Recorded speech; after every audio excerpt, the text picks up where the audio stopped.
السلام عليكم بنات، كيف نتوما؟ مزيانين بخير؟ نتمنىكم تكونوا في احسن الاحوال ان شاء الله يا ربي. اواشركم بروكا تدخل عليكم الصحه والعافيه باش كتمنوا ان شاء الله. اليوم جيت نشارك معكم الحلوى ديال العيد، معتمده عندي في كل عيد، الحلوى ديال التمر. جيت نشارك معكم الطريقه ديالي. بحكم فايت لي شاركت معكم هذه الطريقه في العام اللي فات في العيد، عدلتها جات غزاله الصراحه، كتجي هائله وبطريقه ديالها سهله. هنا عندي التمر الاصيل، ماركه ديال الاصيل، ماركه مزيانه. وعملت جوج ملاعق كبارين ديال القرنفل مطحون، وهنا واحد الطاسه ديال الجنجلان مطحون وفيه شويه ماشي مطحون، يعني محمر وصافي كيبقى مدردش. هذا اللوز مطحون حتى هو، كنخليه ماشي ما كنطحنوش بزاف، كنخليه مدردش حتى هو. وهنا عندي واحد الملعقه ديال الزبده كبيره، واحد قطعه كبيره اللي باش كنجمع بها العجينه. هنا غادي نعمل المزهر، عندي مزهر مقطر هذا على اليد، فيه واحد الريحه غزاله. طبعا الحاجه اللي كتكون معدله على اليد كتكون عطيه، كتعطي واحد المذاق مميز احسن طبعا من ديك اللي كنشريوها على برا. صافي هادشي اللي باش غنجمع العجينه ديال التمر. ما كنهملش هنا السكر، حيت واخا هاد التمر ماشي حلو بزاف، المذاق ديالو مقبول مزيون، حيت الحلوى د التمر نتوما عارفين كتكون اصلا حلوه، كتفند في السكر كلاصي.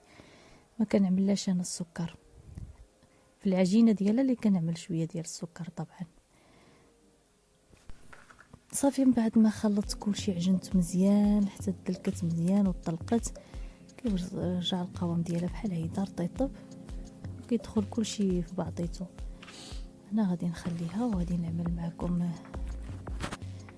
معكم العجينه. هنا تعاوننا عليها انا وكوسي، نعدلوها مع بعضيتنا. هنا عندي نص كيلو ديال الزبده، نص كيلو الزبده، وعملت السكر نص كاس كبير ديال السكر. السكر كيبقى على حسب الذوق ديالكم، الا كتعجبكم الحلاوه. انا ما كتعجبنيش بزاف، ولكن كتجي هي هذيك ملي كنعمل لها السكر كلاصي في الاخر كتجي المذاق ديالها هو هذاك. صافي كنخلط السكر مزيان مع الزبده، وكنبقى نزيد الزيت بشويه بشويه.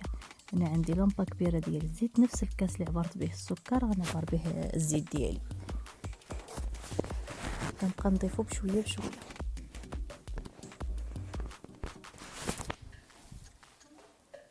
صافي كنخلط مزيان حتى كترجع بحال شكل البوماض، كتذوبلي الزبده والسكر والزيت.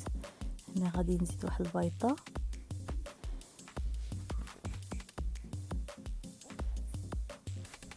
حتى هي مفقصه مع هادشي.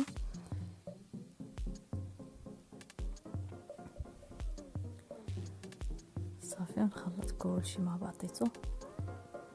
واخا ملي كنزيد البيضه كيبان بحال لي العجينه بحال لي تفكت شويه، ما بقاتش مجموعه، ولكن مع الاستمرار ديال الخدمه كتخدم مزيان، كترجع القوام ديالها كيف كان. هانتوما كتشوفوا غير تدلك مزيان بالصبعين، وكترجع بحال بوماضه. اللي قد ما تخدمت مزيان الزبده قد ما كتجي العجينه فتيه ومزيونه. هنا عندي غادي نعمل واحد العنصر اللي ضروري كنعملو، هاد فلانشينو. هذا هو اللي كيعطيني واحد المذاق مميز لهاد الحلوى هذه، ضروري كنعملو بها الصراحه. كاين اللي ما كيعملوش، ولكن انا كنضيفو كيعطي واحد الاضافه مزيونه. كنعملش انا الفاني، كنعمل هذا ديال فلانشينو. وهنا كنزيد شويه الطحين بشويه بشويه على حسب الخليط.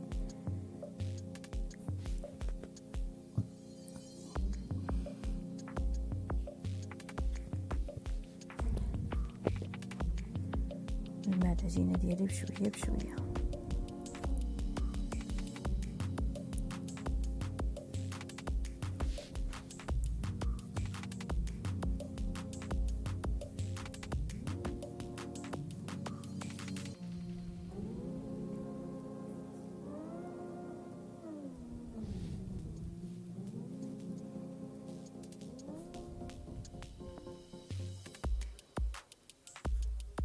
هنا غادي نعمل خميره ديال الحلوى.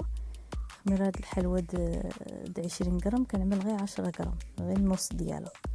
هذيك البيضه هي اللي عندنا حنا معروفه في الشمال، كنخدموا بها بزاف، كنعمل النص ديالها. خميره الحلوى دائما غير النص، غير شويه على حسب الخليط اللي عندك، باش ما كتفسدلكش الشكل ديال النقش اللي كتعمل في الحلوى. كيبقى ما كيتفرقعش، ما كيبقاش زعما يكون ماشي معوض ولا شي حاجه، كيجي معوض. صافي هنا كنجمع العجينه ديالي شويه بشويه على حسب ما شربت لي ديال الدقيق. كاين الدقيق اللي كيشرب دغيا، وكاين الدقيق اللي لا.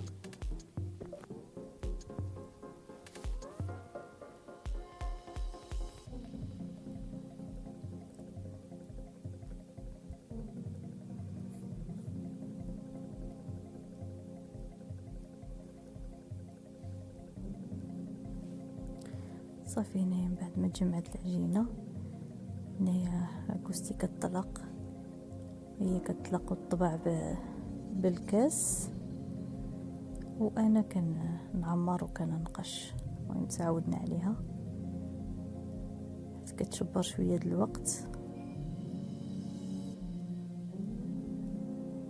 هذوك التمر حربلتو بهذه الطريقه هذه، حريبلات صغارين باش كنخشيهم في هاد العجينه. كل واحد كيعمل الطريقه ديالو، كاين اللي كيعملها يعني حربول طويل وكينقشو وكيقطع بالموس، ولكن انا كتعجبني الحلوى التمر التقليديه د زمان، اللي كتجي كل حبه بوحديتها وكتجي منقوشه على حقه وطريقه، كيجي الشكل ديالها هائل. نتمنى الا وصلتوا معايا لهاد المرحله هذه من الفيديو. ما تنساونيش من اللايك ديالكم والدعم ديالكم، ولا كنتوا باقي ما اشتركتوش معايا في القناه اشتركوا، ما تنساوش تضغطوا على زر الجرس باش توصلوا بكل جديد ان شاء الله يا ربي. هنا بديت كنقش الحلوى ديالي بهذه الطريقه هذه، الشكل كيجي مزيون بزاف.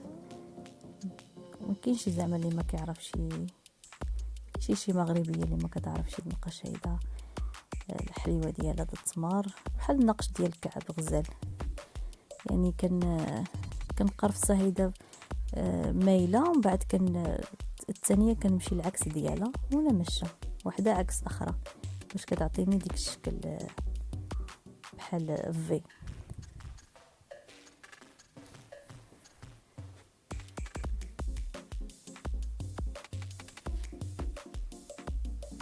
صافي هنا استفناها في الطاوه ديال الفران، غادي نطيبوها في الفران ديال الزنقه. هي الصراحه كيهواتيها الفران الزنقه كيطيبها، كتجي حسن ديال الفران ديال الدار، كتجي التحميره ديالها ومع الفران ديال العواد الزنقه كيعطي واحد الطيبه مميزه للحلوى. هنا بعد ما جبتها من الفران، هنا عملت السكر كلاصي، كيجي الشكل ديالها بحال هيدا، باقي كيبان فيها النقش واخا عملت السكر كلاصي. والعجينه جات فتيه هائله، والعجينه ديال التمر في هذيك النغمه ديال القرنفل، وقد ما عملتو قرنفل زايد قد ما كتجي احسن.